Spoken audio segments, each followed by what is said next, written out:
Shalom, Bapak Ibu Saudara. Kita terus melanjutkan studi kita kristalisasi kitab Efesus. Kali ini kita akan membahas pasal 3 ayat 14 sampai 21. Sebaiknya kita baca aja dulu ini.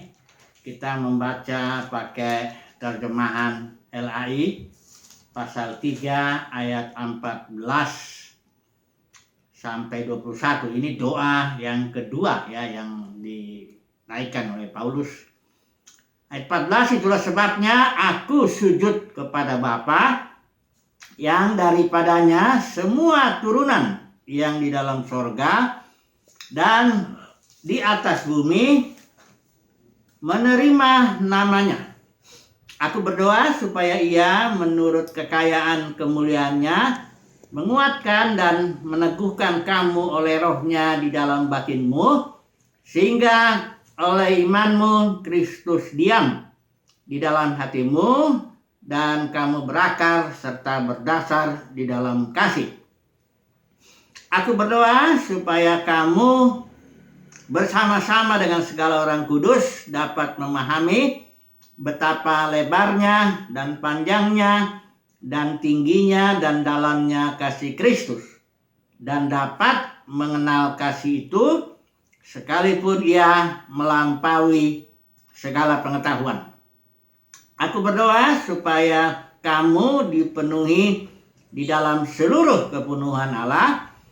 Bagi Dialah yang dapat melakukan jauh lebih banyak daripada yang kita doakan atau pikirkan, seperti yang ternyata dari kuasa yang bekerja di dalam kita. Bagi Dialah kemuliaan di dalam jemaat dan di dalam Kristus Yesus turun-temurun sampai selama-lamanya. Jadi tema kita tetap masih mengenai doa ini berarti ya. Dan kita perlu paham ini, ada istilah di sini ayat 14 pembukaannya, itulah sebabnya. Jadi istilah Yunani ini, kata keterangan istilah Yunani karin itu artinya for the sake of, artinya by the reason of, artinya atau on account ya. Jadi ada sesuatu di atas itu ya, demi yang di atas ya, karena yang di atas itu. Ini nih perikop di atas itu, bahkan seluruh yang di atas surat Efesus pasal 1 sampai pasal 3 ini. Nah, kita mau melihat dulu ya, apa-apa yang sudah Paulus ungkapkan di dalam pasal 1, 2 ya, secara cepat ini pasal 3. Supaya kita tahu itulah sebabnya, karena ini doa ini terkait dengan yang di atasnya itu.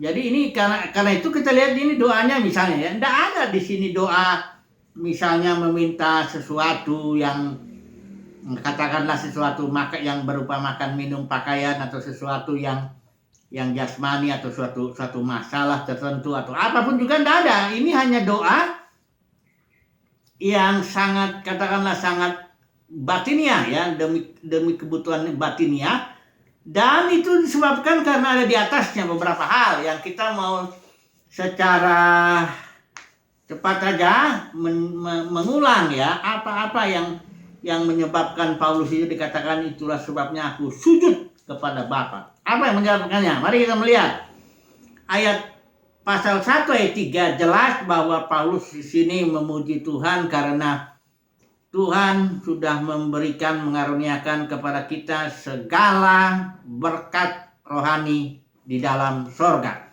Artinya segala berkat rohani atau segala berkat di dalam dimensi surgawi ya.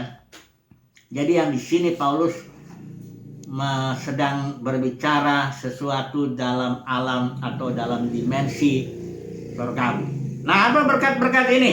Kita sudah bahas ini ya, tapi kita ulang lagi sebentar. Yang pertama, bahwa di dalam Dia, ini ingat ya, segala berkat itu datang kepada kita karena kita ada di dalam Kristus Yesus. Makanya mari kita melihat dulu 1 Korintus ya, kita minta dulu bantuan ini karena ini ayat yang terbaik ya. Kalau Watchman ini mengatakan ayat inilah yang dia rasa di seluruh perjanjian baru ini ayat yang terbaik.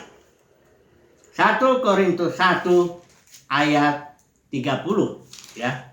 Coba dulu kita baca ini ya, karena ini memang kuncinya ya. Saat kuncinya untuk mendapatkan seluruh berkat rohani itu, seluruh bahkan memahami segalanya lah ya, di sini dia kuncinya. 1 Korintus 1 ayat 30. Saya baca ini terjemahan LAI. Karena itu seperti ada tertulis bukan ini 1 Korintus 1 ayat 30 ini ya. Tetapi oleh Dia kamu berada dalam Kristus Yesus. Ini sepotong aja ya, atasnya aja. Tetapi oleh Dia, oleh karena Bapa, kamu berada dalam Kristus Yesus. Karena mengapa sangat penting ada di dalam Kristus Yesus ya? Bukan ada di dalam manusia lama, ada di dalam Adam atau ada di dalam dunia, bukan begitu. Ini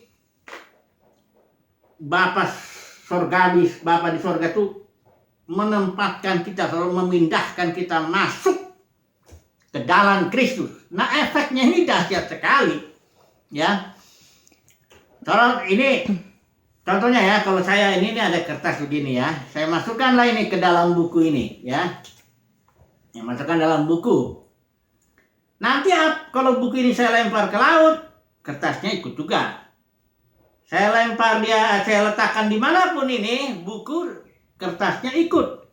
Artinya apapun yang dialami oleh buku ini, itu dialami juga oleh kertas ini. Apa ini namanya? Kartu nama ini ya. Kenapa? Karena kartu nama ini ada di dalam buku. Begitu juga kalau kita ditaruh oleh Bapa di dalam Kristus, maka apa yang dialami oleh Kristus, itu dialami juga oleh kita. Kristus mati, ya, karena dosa-dosa. Kita ikut mati dan meninggalkan semuanya itu. Kristus bangkit, kita ikut dibangkitkan juga, ya, karena kita di dalam Dia. Kristus duduk sebelah kanan Bapa di sorga, kita juga ikut karena kita ada di dalam Kristus. Jadi segala yang Kristus alami, kita alami juga karena kita di dalam Kristus, ya. Nah ini, itu makanya ayat ini kuncinya ini, segala berkat rohani ini adanya di dalam Kristus. Kalau kita di luar, orang-orang yang belum ditaruh oleh Bapa ke dalam Kristus, ya dia tidak mengalami ini semua. Ini sebabnya sangat-sangat penting sekali. Bukan penting ya, ini ya kita bersyukur aja karena itu pilihan Bapa. Kehendak Bapa sendiri yang menaruh kita ke dalam Kristus sebagai umat pilihan Tuhan, kita ditaruh di dalam Kristus. Dan bukan cuma itu, efeknya ditaruh di dalam Kristus itu ya kita aman karena Kristus ini kan kita tahu tadi ya, Kristus itu Kristus kepala, Kristus tubuh, tapi ada spiritnya juga. Christ in you ya, spirit. Jadi kalau kita dalam Kristus, kita terlindung total oleh Kristus yang adalah roh Kristus itu. Aman nih kalau saudara kayak seorang tentara, bayangkan gitu ya, dia dalam tank yang luar biasa itu, dia aman sekali. Walaupun musuhnya nembak-nembak begitu, dia aman. Jadi kuncinya di sini memang sudah bagi umat pilihan Tuhan, ya sudah selesai. Karena dia sudah ditaruh dalam Kristus. Ini berkatnya kalau dirinci ini, ya, sebab di dalam Dia Bapa telah memilih kita satu. Kedua, Bapa juga menentukan kita dari semula untuk menjadi anak-anaknya. Ketiga, kita mengalami penebusan. Ini pasal 1 yang saya baca ya. Keempat, kita memahami misteri kehendaknya, ya, yaitu bahwa di dalam dispensasi of the fullness of the times, ya, ekonomia yang zaman terakhir itu, bahwa segala sesuatu akan dipersatukan, akan dijadikan satu, ya. To bring into one the whole in the Christ. Jadi karena kita dalam Kristus, jadi kita bekerja bersama dengan Kristus, menaklukkan, katakanlah begitu ya, berbudakan maut, menaklukkan segala sesuatu lah, sehingga segala sesuatu ada atau menjadi satu di dalam Kristus, ya. Ini berkatnya berikutnya kita dapatin roh, ya. Di dalam Kristus, ya, kita telah mendapat bagian yang dijanjikan. Bagian itu adalah Roh Kudus ya. Walaupun di sini dikatakan Roh Kudusnya masih berupa jaminan atau panjar, istilah Ibrani Arabon, itu artinya panjar, DP. Satu DP itu artinya diberikan sebagian, nantinya akan pasti mendapat seluruhnya ya. Itu makanya nanti kita lihat doa Paulus ini seluruh kepenuhan Elohim ya. Karena kita baru sekarang dapatnya DP-nya aja ya. Oke, kemudian dia berdoa lagi di sini. Ya, doanya kita sudah bahas ini ya, setelah dia melihat berkat yang diberikan kepada umat pilihan Tuhan. Paulus berdoa, satu, minta roh hikmat dan wahyu untuk mengenal ya Bapa dengan benar. Kedua, supaya mata hati kita, mata batin kita diterangi agar kita mengerti pengharapan apa yang terkandung dalam panggilan sebagai umat pilihan Tuhan itu. Ya, betapa luar biasa, bukan hanya di dunia ini aja, tapi di zaman berikut itu loh. Yang mana kita akan melayani, bekerja di dalam Kristus sedemikian sampai Bapa menjadi semua dalam semua. Ini luar biasa. Berkat yang sangat luar biasa ya. Ya. Bukan hanya berkat jasmani untuk saat ini juga ya perlu Tuhan berikan secukupnya, tapi yang Paulus bicarakan benar-benar berkat spiritual ya. Kemudian supaya kita tahu katanya betapa hebat kuasanya bagi kita yang percaya. Ini doa Paulus juga ya. Jadi kemudian juga ada berkat di pasal 2 ini yang tadi sudah saya singgung, berkat bahwa kita ini yang tadinya mati dalam dosa ya, sudah terpisah dari hidup Kristus, dan karena kita sudah di dalam Kristus ya, Bapa sudah menaruh kita dalam Kristus, maka kita dihidupkan ya, dibangkitkan dan dinaikkan didudukan ya, di sebelah kanan atau didudukan bersama dengan Kristus di alam surgawi. Ini luar biasa sekali ya. Karena nanti segala sesuatu takluk kepada Kristus ya. Setiap lutut mesti bertelut, lidah mesti mengaku Yesus itu adalah Tuhan. Ini kan luar biasa berkatnya ya. Tidak berkat-berkat yang kecil-kecil di dunia ini ya, di zaman ini enggak. Ini berkat-berkat yang di sana loh, suatu kemuliaan bagian ya, suatu ministry tanggung jawab yang dahsyat katakanlah gitu, karena kita akan mempersatukan ya di dalam Kristus segala sesuatu itu. Nah, ini kan luar biasa ini ya. Jadi kalau sedikit menderita di dunia ini saat ini, sedikit ya di sana mengerti atau ada tantangan ini ada, itu bersabarlah, karena berkatnya itu nanti kita akan mengalami sangat-sangat luar biasa ya, berkat rohani ya. Kemudian Paulus menyebut dulu misteri Kristus ini sebelum dia masuk kepada doa yang tadi, itulah sebabnya ya. Itulah sebabnya yang di pasal 3 ayat 14 yang kita tadi baca. Dia ungkapkan dulu satu misteri, yaitu misteri Kristus yang sudah kita singgung juga tentunya ya. Yaitu bahwa orang bukan Yahudi ya, kita nih orang-orang kafir, kalau menurut orang Yahudi itu kita orang kafir, bangsa-bangsa lain ya. Kita menjadi ahli waris bersama-sama dengan orang Yahudi juga ya, yang percaya tentu semuanya ini ya. Kita menjadi satu tubuh ya, satu manusia baru ya, tidak ada lagi bedanya Yahudi dengan bukan Yahudi ya, sudah hancur semua, dirubuhkan tembok pemisah itu sehingga kita menjadi satu. Ini misteri karena di zaman sebelumnya tidak ada. Zaman sebelumnya itu tidak disingkapkan misteri Kristus ini ya. Jadi karena semua berkat-berkat rohani ini yang luar biasa ini, itulah pasal 3:14 ini Paulus berkata, itulah sebabnya aku sujud kepada Bapa. Nah ini dia. Sujudnya Paulus ini karena pewahyuan, karena apa ya? Ya berkat rohani, pewahyuan dia.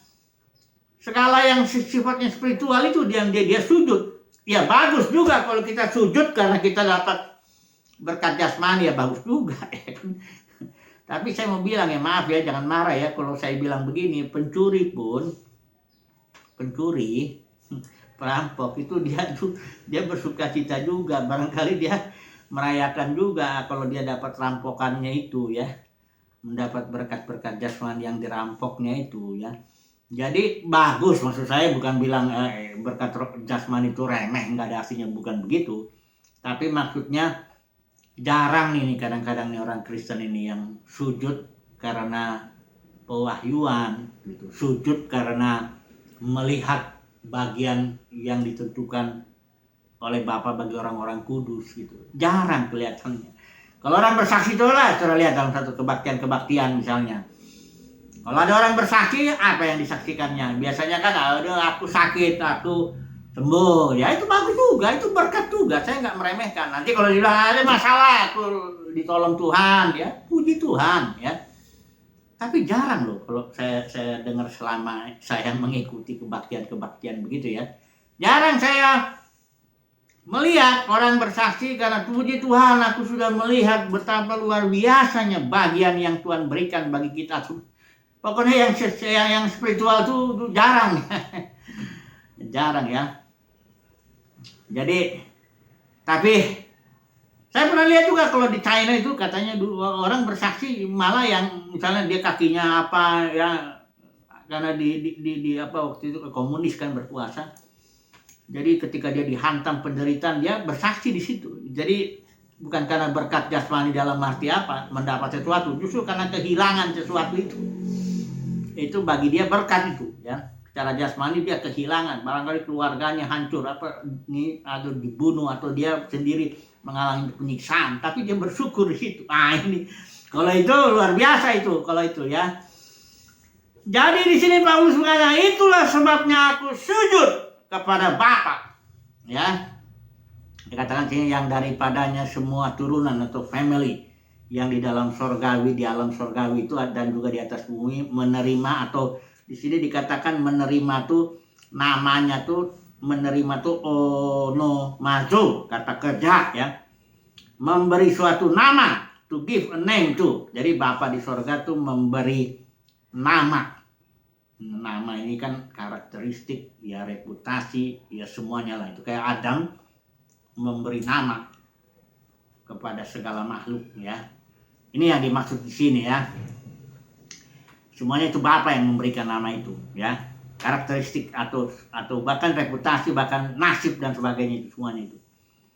Itu sebabnya aku sujud kepada Bapa yang daripadanya semua keluarga yang di dalam sorga dan di atas bumi menerima nama ya dari Bapa itu. Aku berdoa, ini dia ya. Ada 3 hal yang Paulus doakan di sini ya, di pasal yang kita baca tadi, perikop yang kita baca. Yang pertama, dia berdoa supaya menurut kekayaan kemuliaannya menguatkan dan meneguhkan kamu oleh rohnya di dalam batin. Jadi yang pertama Paulus berdoa supaya batin kita, inner man ya, bagian di paling dalam dari manusia kita ini, itu dikuatkan ya. Itu satu dulu, nanti kita bahas ya satu. Yang kedua, ini sebenarnya tidak ada istilah aku berdoa gitu, seolah-olah dia doa yang satu dan yang kedua itu dipisah. Enggak, ini sebenarnya sehingga ya, so that, sehingga nyambung ya pasal ayat 18 itu, sehingga kamu bersama-sama dengan segala orang kudus dapat memahami betapa lebarnya, panjangnya, tingginya, dalamnya kasih Kristus. Yang kedua dibicara doa kasih Kristus. Tapi nyambung ya.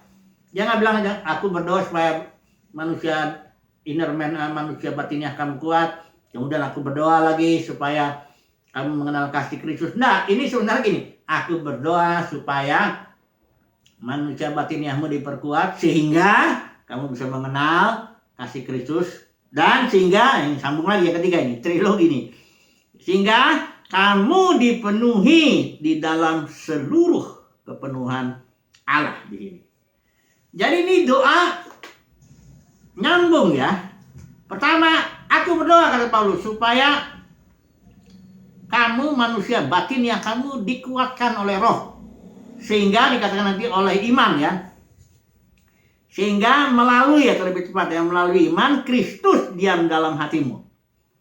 Ya, kamu berakar di situ, berdasar dalam kasih. Baru sambung sehingga kamu bersama-sama segala orang kudus dapat memahami ya, apa lebar, panjang, dalam, tinggi kasih Kristus. Kemudian sehingga kamu dipenuhi di dalam seluruh kepenuhan kealahan atau kebenaran rohim ya. Nah, mari kita dengan cepat dulu bagian 1. Manusia batin ini. Kenapa Paulus berdoa supaya manusia batinnya, ya spirit kita lah ini ya. Spirit kita ini supaya kuat ya. Artinya dan melalui iman di sini adalah energi Kristus itu betul-betul Kristus yang adalah pengharapan akan kemuliaan, Christ in you, the hope of glory itu supaya kuat Kristus di dalam kita. Kenapa? Karena memang ini bukan biasanya ya. Sebenarnya masalah kita umat pilihan Tuhan atau orang Kristen lah, yaitu karena rohnya lemah. Ada seorang hamba Tuhan dapat ini, dapat penglihatan. Jadi manusia, dia lihat ada 2 manusia itu, ada manusia luarnya ya, yang keluarnya ini tubuhnya ya, penampilannya ya, kekayaannya ya, posisinya, jabatannya, uangnya, kuat dia ya. Tahu di dalamnya ada satu manusia lagi, manusia batinnya yang kurus, kering, kecil gitu, terus digini-gini sama iblis, ditonjok-tonjokin. Sehingga ini orang hidup di depan manusia dia kuat, punya uang, punya jabatan, punya posisi, punya kemuliaan, dihargai, semuanya, gelarnya, barangkali S1, S2, S3, teologi dan sebagainya. Tapi di dalamnya secara spiritual itu iblis mukulin terus ya. Nah, si hamba Tuhan ini melihat itu. Ini namanya Peter Pan dulu ya. Peter Pan, hamba Tuhan yang dia di Malaysia dulunya. Jadi dia melihat, akhirnya dia berpuasa, enggak baca apa-apa kecuali baca Alkitab, meditasi firman, supaya manusia di dalamnya dia itu kuat. Karena itu kuncinya. Apa gunanya manusia lahiriah kita kuat? Bahkan Paulus bilang nggak apa-apa lah manusia lahiriah semakin merosot, asal manusia batinnya diperbaharui hari lepas hari. Itu kuncinya ya. Karena manusia lahiriah ini sebentar ya, bukan berarti nggak usah dipelihara itu atau nggak usah kita gimana di dunia ini, enggak. Tapi ingat, kita di dunia ini berapa lama? Nanti kita tinggalin nih manusia lahiriah ini semua. Dan kita masuk ke dalam menghadapi Tuhan, kita sebagai manusia batinnya di situ. Nah, kalau manusia batinnya kurus, penyakitan, itu repot. Itu makanya Paulus ini yang nomor 1, saya doakan supaya manusia batinnya kamu kuat oleh Roh Kudus, ya. Dan kamu melalui imanmu, energi Kristus itu Kristus diam dalam kamu. Karena itu kuncinya. Christ in you, the hope of glory. Kemuliaan itu ditentukan, pengharapan akan kita dapat kemuliaan nanti itu ditentukan oleh Kristus yang di dalam ini. Itu makanya sangat penting sekali. Bukan hanya soal keselamatan ini, soal pertumbuhan itu, ya, Kristus dalam ini. Kemudian yang kedua, akibatnya memahami kasih. Karena sekali lagi ya, persoalan banyak orang yang sebenarnya dia tidak dikasihi, tidak merasa tidak mendapat kasih. Karena begini, kalau orang nggak mendapat kasih, dia tidak bisa mengasihi orang lain ataupun mengasihi dirinya sendiri. Ya, dia sangat membenci hidupnya, membenci dirinya, membenci orang, banyak sakit hati sama orang, sama dirinya, bahkan sakit hati sama Tuhan. Itu kenapa? Karena dia nggak menerima kasih itu, nggak mengalami, nggak memahami. Itu makanya Paulus bilang yang kedua ini, poin kedua, kasih agape ya, agape maksudnya ya. Terjemahan Yunani di sini kasih itu agape. Makanya Paulus doa agape supaya kamu mengalami itu, merasakan, sehingga kamu tidak lagi, kalau orang yang udah cukup kasihnya, dia merasa dikasih Tuhan, dia cukup agapenya, ya dia tidak aneh-aneh ya. Dia bisa mengasihi orang dan mengasihi dirinya sendiri. Nggak gampang kalau diomong-ngomongin terus sakit hati ya. Nanti apa kata orang, nanti begini. Ya enggak, dia enggak, biasa aja dia ya. Dia hidup dengan damai karena dia di dalam kasih itu bertumbuh. Kemudian yang terakhir ini dipenuhi ya seluruh, karena kita tahu tadi ya, Roh Kudus yang kita dapat ini di dunia ini masih berupa panjar. Makanya Paulus bilang selama aku dalam tubuh ini kami masih jauh dari Tuhan. Dalam arti ini masih panjar ini Roh Kudusnya, DP lah istilahnya ya, belum seluruhnya. Sehingga ya dia Paulus doa supaya seluruhnya lah. Jadi doa Paulus ini progresif ya. Yang pertama dia doakan supaya kita kuat batinnya oleh energi Kristus itu. Ya. Kemudian karenanya kita kuat dalam kasih, mengalami, memahami, mengerti kasih. Ketiga, kita akhirnya ujung-ujungnya dipenuhi oleh seluruh kepenuhan Elohim, seluruh karakter Elohim, kasih, sukacita, damai sejahtera, semua hikmatnya juga semuanya lah. Ini dia doa Paulus ya. Dan dia bilang jauh lebih banyak ya. Ingat ya, jauh lebih banyak itu tolong diterapkan kepada hal-hal spiritual ya. Jangan nanti ada doa-doa jasmani ya. Nah, langsung boleh aja sih ayat ini kalau mau diterapkan ke yang lain, tapi tolong dikembalikan ke konteksnya, karena konteksnya ini Paulus bilang ini yang dia doakan itu hal-hal yang spiritual. Jadi kalau saudara dan saya berdoa, Tuhan tolonglah aku mengalami inner man kuat ini dan sebagainya, kita doa secara yang ini, yang batin ya. Paulus langsung bilang Tuhan akan melakukan, nggak dibilang ini mudah-mudahan ya, tapi bagi dialah yang dapat. Kayaknya positif ya.